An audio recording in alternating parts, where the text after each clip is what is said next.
Tantor Audio, a division of Recorded Books, presents England's Dreaming, The Sex Pistols and Punk Rock by Jon Savage, narrated by Chris Macdonnell. Part 1. 1.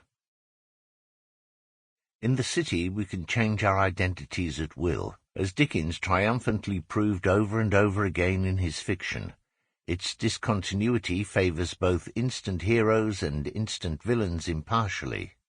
The gaudy, theatrical nature of city life tends constantly to melodrama. Jonathan Raban, Soft City, 1974. We wander through London, who knows what we may find? Lionel Bart, It's a Fine Life, from Oliver, 1960. It is the early 70s. All the participants of what will be called punk are alive, but few of them know each other. They will come together during 1976 and 1977 in a network of relationships as complicated as the rabbit warren London slums of Dickens' novels. The other beginnings of punk, the musical texts, vanguard manifestos, pulp fictions, already exist. But first we need the location, the vacant space where, like the buddleia on the still plentiful bomb sites, these flowers can bloom. That space is a small, oddly shaped shop at 430 King's Road at World's End. The extended ground floor is a 4-storey late Victorian house. It was cheaply converted in the early years of the century. An iron pillar in the middle of the floor supports the roof. The only natural light comes from the front window. There is no inside toilet. It stands at a commanding position at the end of a row of similar, slightly larger shops. Directly to the east is the local Conservative Association. The building's changes of function illustrate the social shifts within this marginal area, a microcosm of what Malcolm McLaren has called the human architecture of the city. The corner on which it stands is the first major deviation in the King's Road. World's End itself is named after a large pub that stands nearby. This name in turn derives not from the apocalypse, but from the fact that, at the time when it was built, in the 18th century, it was the last house on the outskirts of the city, a boundary moving inexorably westwards from the World's End of Congreve, near Markham Square. During the second half of the 19th century, this area of dead roads became associated with Cremorne Gardens, a stretch of land bounded by Lots Road in the southwest and the World's End in the northeast. Initially fashionable, the gardens degenerated, as public urban spaces will, into harbours of prostitution and lowlife of all types, and were closed in 1877. During the last 2 Victorian decades, World's End became a poor area, creating an atmosphere which, despite gentrification, lingers in the World's End estate of 70s tower blocks. After the First World War, 430 King's Road was occupied by Joseph Thorne, who carried on a pawnbroking business there for over 30 years. By the early 1950s, it had become a cafe run by Mrs. Ida Docker. The World's End was still a down-at-heel area belonging to the poor, the bohemians, the transients of Pamela Hansford Johnson's 1937 novel World's End, whom Evelyn Waugh described, reviewing in Graham Greene's Night and Day magazine, as people economically, politically, socially, theologically in a mess. As the upper reaches of the King's Road became fashionable in the mid-1950s, boutiques, coffee bars and other meeting places slowly spread down the street's eastern stretches. As a part of this process, number 430 ceased to be a shop that served only its immediate locality. For a time it was a yacht agent's, then the premises of a motor scooter dealer called Stanley G. Raper. In the winter of 1967, when Michael Rainey moved Hung On You from its previous site on Chelsea Green, it became chic. Hung On You is a good example of the social mix that fueled the synthesis of fashion, music and politics which has become London's principal export to the world. Along with David Milinarik, Tara Brown, immortalized in the Beatles' A Day in the Life, and Christopher Gibbs, Michael Rainey had been one of the original aristocratic Chelsea stylists, An elite based not on breeding or manners, but on pop values like style and glamour. By the mid-1960s, the English music and culture industries were increasing exponentially, a process officially marked by the Beatles' investiture as MBEs in October 1965.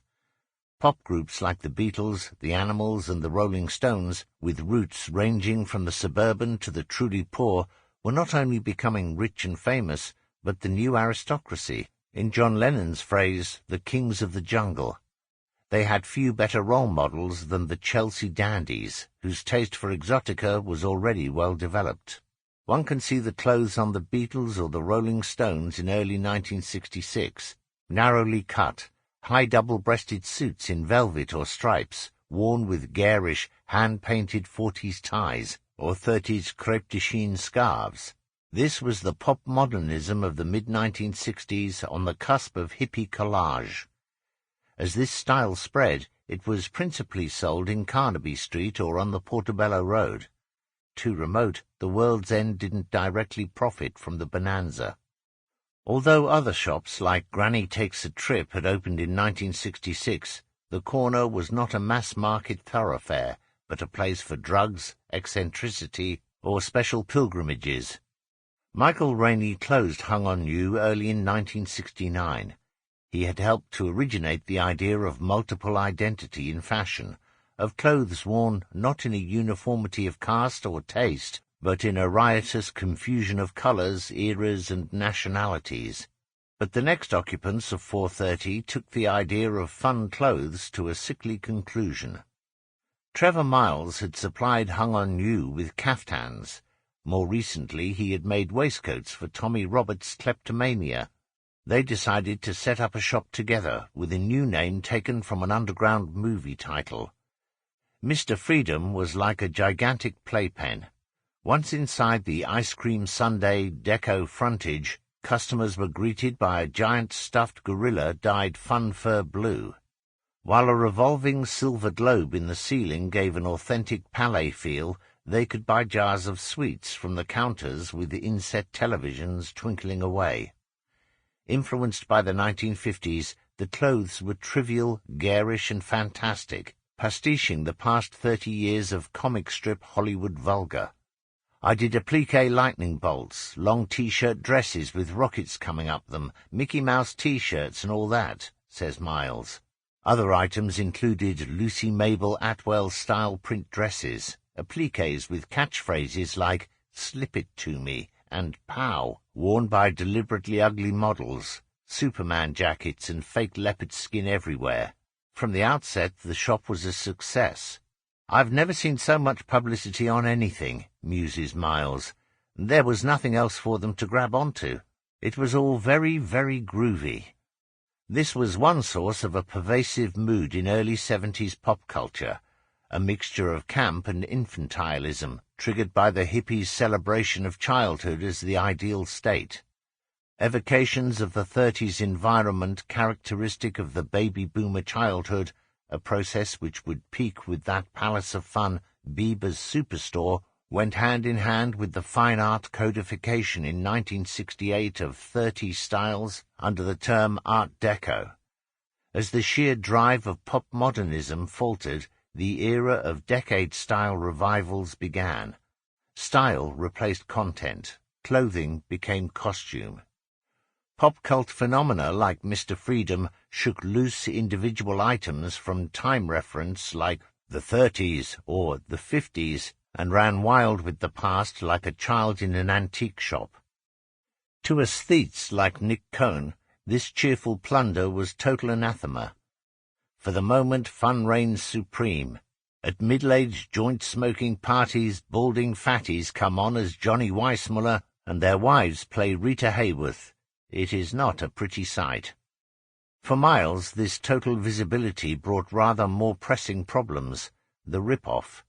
It happened with his most celebrated design, the Star T-shirt, instantly copied by the established rag trade, which then flooded the market with cheap imitations. This is a perennial problem for the successful yet small entrepreneur. Tommy Roberts went for broke, opening a bigger, better shop at the bottom. Sample complete. Ready to continue?